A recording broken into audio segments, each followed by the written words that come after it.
श्रीराम समर्थ. वाणीरूप श्री महाराज तात्यासाहेब केतकर यांची रोजनिशी डायरी, भाग क्रमांक 10, चौथा खंड, सन 1925 नंतर चालू. श्रींनी सन 1913 साली देह ठेवल्यानंतर 1925पर्यंत श्रींच्या मंडळींची अवस्था काय झाली असेल त्याचे वर्णन करणे खरोखरच शक्य नाही.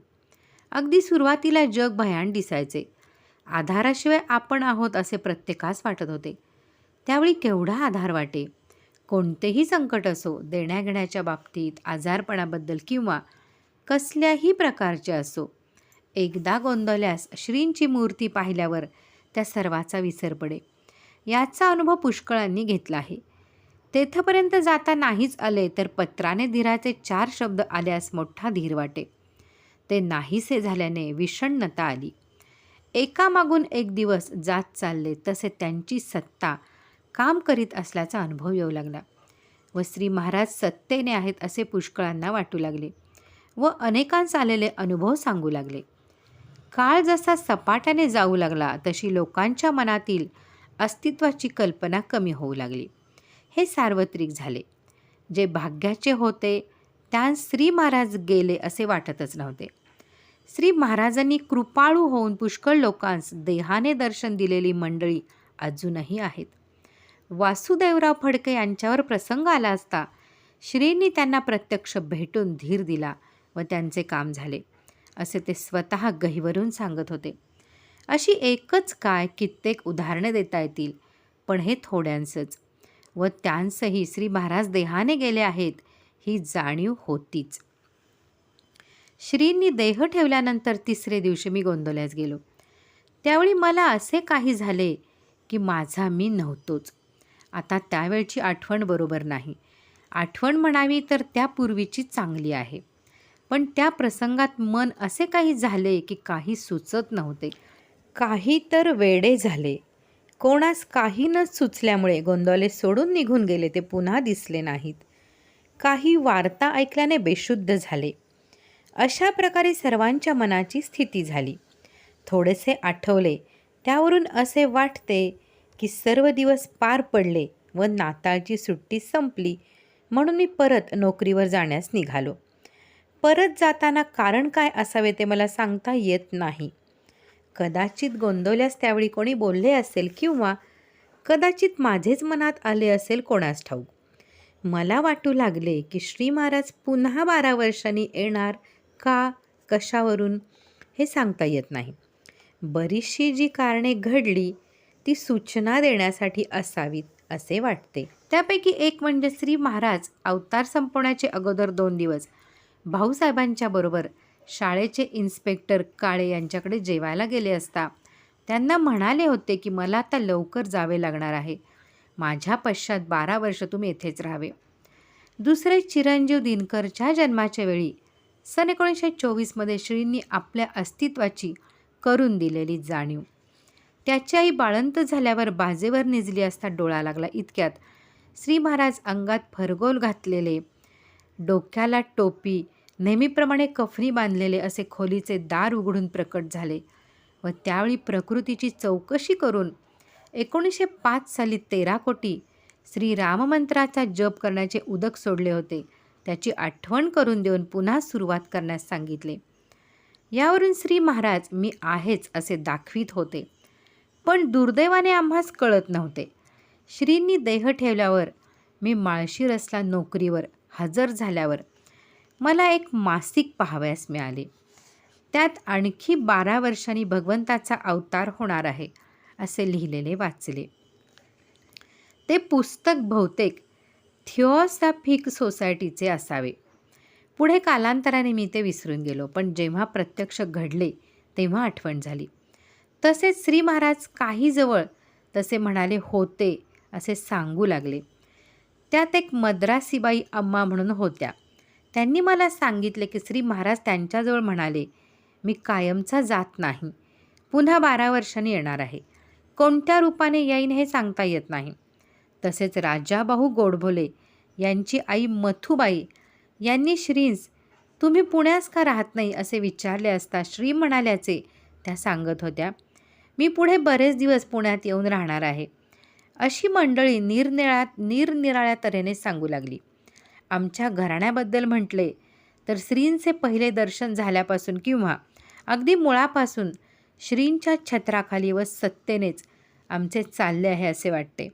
असे वाटण्याचे कारण की मधील 12 वर्षात इतक्या नाना तऱ्हेच्या अडचणी आल्या, त्या श्रीकृपेशिवाय पार पडल्या असे म्हणाव्यात जागाच नाही. माझ्या स्वतःबद्दल म्हणायचे असेल तर श्री महाराजांच्या शिवाय माझे आजचे व पूर्वीचेही अस्तित्व टिकले नसते. श्रींचे पुनरागमन सन 1925 ते 1929 फेब्रुवारी. श्री महाराज पुन्हा प्रकट झाल्याचे हळूहळू पुष्कळांच्या कानावर जाऊ लागले. अगदी गुप्त ठेवण्याचा प्रयत्न झाला तरी बातमी बाहेर आल्यावर प्रत्येकास स्वभावानुसार शंका, कुतूहल, विश्वास व शक्यता वाटू लागली व याबद्दल चर्चा व निंदास्तुतीस त्या योगाने सुरुवात झाली. कशी सुरुवात झाली याबद्दल तर्क, कुतर्क, संभव काय असावे, कोणी म्हणावे ढोंग असावे, कोणी म्हणावे तपश्चर्याचे फळ असावे. श्री महाराजांना अशक्य काय आहे, श्रींच्या मनात असेल तरच टिकेल असे काही म्हणत. खरा प्रकार कळावा व उगीच बरा अगर वाईट समज होऊ नये व त्यातल्या त्यात माझ्यामुळे श्रींना कमीपणा जगाच्या दृष्टीने येऊ नये असे वाटून खरी घडलेली हकीकत लिहून ठेवीत आहे. अगदी प्रथम लिहिणे जरूर आहे की माझी तपश्चर्या फळाला आली असे मुळीच नाही. तपश्चर्या केलीच नाही तर फळ न मिळाल्याचे दुःखही नाही. मला स्वतःला दृष्टांत वगैरे काहीच झाले नाहीत. माझ्यापेक्षा कितीतरी अधिक पटीने योग्य अधिकारी मंडळी श्रींच्या भक्त मंडळीत होती व आजही आहेत. मी फारच काही केले असेल तर श्रींची आठवण ठेवण्याचा प्रयत्न केला व मधल्या काळात आलेल्या अडचणींचे वेळी त्यांचे स्मरण झाले. असो, श्री महाराजांची इच्छा काय असेल हे आपणास कळणार नाही. माझ्या समजुतीने जे घडले तसेच मी लिहित आहे. मला 1917च्या फेब्रुवारीत नोकरी लागली व सन 1920 जुलैमध्ये आम्ही सदावर्ते यांच्या वाड्यात राहावयास गेलो. याच वाड्यात श्रींचे पुनरागमन झाले म्हणून वरील हकीकत दिली आहे. सन 1920 साली श्री महाराजांचे इंदूर येथील महान अधिकारी भक्त भैयासाहेब मोडक पुण्यात वासुदेवराव फडके यांच्याकडे काही दिवस राहत होते. ते दररोज रात्री त्यांच्या घरी श्री तुलसीदास रामायण सांगत असत. त्याला अनुलक्षून पूर्वी श्री इंदुरास होते त्यावेळच्या व इतर अनेक तऱ्हेच्या श्री महाराजांच्या गोष्टी मोठ्या प्रेमळपणाने सांगत. ते ऐकण्यास पुण्यातील एक मेकॅनिकल इंजिनियर अण्णासाहेब मनोहर म्हणून होते ते येत. त्यांचेवर भैयासाहेबांचे सांगण्याचा फार परिणाम झाला व श्री महाराज भेटावे असे त्यांना फार वाटू लागले. श्रींनी देह ठेवल्याचे त्यांना माहीत नव्हते. अण्णासाहेबांनी भैयासाहेबांस श्री महाराजांच्याबद्दल विचारले व जेव्हा श्री देहात नाहीत असे कळले तेव्हा त्यांना फार दुःख झाले व त्यांना तळमळ लागली. श्री महाराजांचे दर्शन आता मला कसे होईल असा रात्रंदिवस त्यांना ध्यास लागला. ते वरचेवर भैयासाहेबांना विचारित.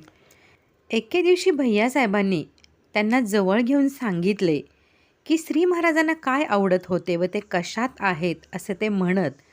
ते मी तुम्हास सांगतो व ते तुम्ही केले तर श्री महाराज तुम्हास भेटतील असा माझा भरवसा आहे. व पुढे म्हणाले, श्री महाराजांना श्री रामनामाचे अत्यंत प्रेम आहे. केव्हा केव्हा श्री म्हणत, नाम माझा प्राण आहे. तरी त्यांनी सांगितलेला श्री रामनामाचा मंत्र तुम्हास सांगतो. मला मंत्र देण्याचा अधिकार नाही, तरी त्याचा जप तुम्ही होईल तितका करीत जा. श्री महाराज कृपा करून तुम्हास दर्शन देतील. असे सांगितल्यावर अण्णासाहेबांनी निश्चय करून श्रींच्या भेटीची अपेक्षा ठेवून दररोज पहाटे 4 वाजता उठून आंघोळ करून आटपून सकाळी 7 वाजेपर्यंत जप करून ते कामावर जात असत. असा क्रम सुमारे 5 वर्ष चालला होता. त्यांच्या बाह्य पोशाखावरून ते इतके भाविक असतील अशी कल्पनाही कोणास येण्यासारखी नव्हती. ते अत्यंत भाविक, श्रद्धाळू व चिकाटीने वागणारे होते. त्यांची खरी तळमळ श्रींच्या आगमनास कारण झाली यात शंकाच नाही.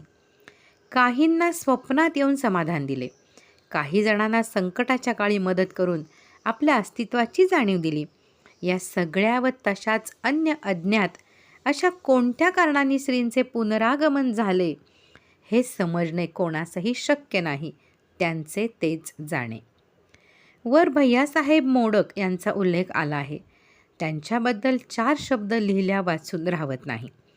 भैयासाहेब हे इंदुरातील एक श्रीमंत घराण्यातील होते. त्यांचे घराणे फारच श्रीमंत होते. श्री महाराजांच्या बरोबर आम्ही श्री क्षेत्र काशीत जाण्याकरता सन 1905 निघालो. ते प्रथम इंदुरास गेलो. त्यावेळी भैयासाहेब यांची इंदुरास धान्याची मोठी वखार होती. ते गृहस्थ अत्यंत साधे व शांत स्वभावाचे होते. श्री महाराज 25-30 वर्षाचे असताना ते प्रथम श्रींना भेटले. भैयासाहेब व त्यांचे एक बंधू होते. दोघेही चांगले तयारीचे असले पाहिजेत असे दिसते. श्रींनी त्या दोघांस विचारले की तुम्हास देव पाहिजे का व्यवहारातील वैभव पाहिजे? त्यावर भैयासाहेब म्हणाले मला देव पाहिजे. व त्यांच्या बंधूंनी व्यवहारातील वैभव व परमार्थ दोन्ही हवे असे सांगितले. श्रींनी दोघांसही देण्याचे कबूल केले. नंतर श्री महाराज गोंदवले येथे आले. भैयासाहेबांचा प्रपंच व व्यवहार चालू होता. पण थोड्या दिवसांनी त्यांचे दुकान बंद पडले व व्यावहारिक अडचणी अत्यंत येऊ लागल्या. श्री महाराज प्रत्यक्ष होते तेव्हापासून ते खाली येत चालले व 1920 साली त्यांची स्थिती अशी होती की इतक्या थोर परिस्थितीत ज्यांनी आपले पूर्व आयुष्य घालवले त्यांस म्हातारपणी अक्षरशः माधुकरी मागून राहण्याचा प्रसंग आला. अशा अवस्थेत सुद्धा त्यांचे समाधान अगर श्रींवरील निष्ठा कमी झाली नाही. ते फारच मोठे अधिकारी होते. सन 1920-22च्या सुमारास श्रींच्या उत्सवाकरता गोंदवले येथे गेले होते. त्यावेळी तात्यासाहेब दामले यांस त्यांनी सहज विचारले की उत्सवात मला एखादा दिवस देता काय? त्यावर दामले म्हणाले उत्सवात गडबड नको. त्यावर बरे आहे म्हणाले व उत्सव संपल्यावर वद्य एकादशीचे दिवशी श्रींच्या पादुकांचे दर्शन घेऊन संध्या करू लागले व अघमर्षण करीत असता प्राण सोडला. यावेळी त्यांची प्रकृती बरी होती. त्यांच्या बंधूंना श्रींनी सांगितले होते की 12 वर्षांनी पुन्हा मला भेटावे. याला बरेच दिवस होऊन गेले. ते एका नंग्या गोसाव्यांचे महंत झाले. त्यांस सर्व प्रकारे वैभव मिळालेले होते. सन 1920 साली श्री नाशिक येथे सिंहस्थाचा मेळा भरला होता. त्यावेळी तेही आले होते. पुण्याहून आपली काही मंडळी मनोहर दामले, हरिपंत मास्तर वगैरे नाशिकात त्यांना भेटली. त्यापैकी भीमराव मोडक हे त्यांच्या नात्यापैकी होते. त्यांस त्यांनी ओळखले. तेव्हा त्यांस श्रींनी सांगितल्याची आठवण झाली व गोंदवल्याच्या मंडळीस भेटण्याकरता त्यांचे बिऱ्हाडी आले. बोलणे निघाल्यावरून श्रींनी देह ठेवल्याचे ऐकून त्यांना फार वाईट वाटले. त्यावेळी त्यांना श्रींनी 12 वर्षांनी बोलवल्याची आठवण झाली व तसे न घडल्यामुळे त्यांच्या मनास लागले. हे सर्व लिहिण्याचे कारण की भैयासाहेब यांच्यासारख्या थोर माणसांचे सांगण्याप्रमाणे अण्णासाहेब वागल्याने श्री महाराज आले असावेत असेही असेल किंवा कसेही कोणतेही कारण असो, श्री महाराज आले व पुष्कळांस समाधान वाटले. अशी गुप्त कारणे जी घडली व माझे लक्षात आली ती लिहिली आहेत. मुख्य कारण श्री आपले इच्छेने आले हेच खरे असावे. असो, प्रत्यक्ष जे घडले ते खालीलप्रमाणे आहे ते आपण पुढे पाहूयात. श्रीराम जय राम जय जय राम.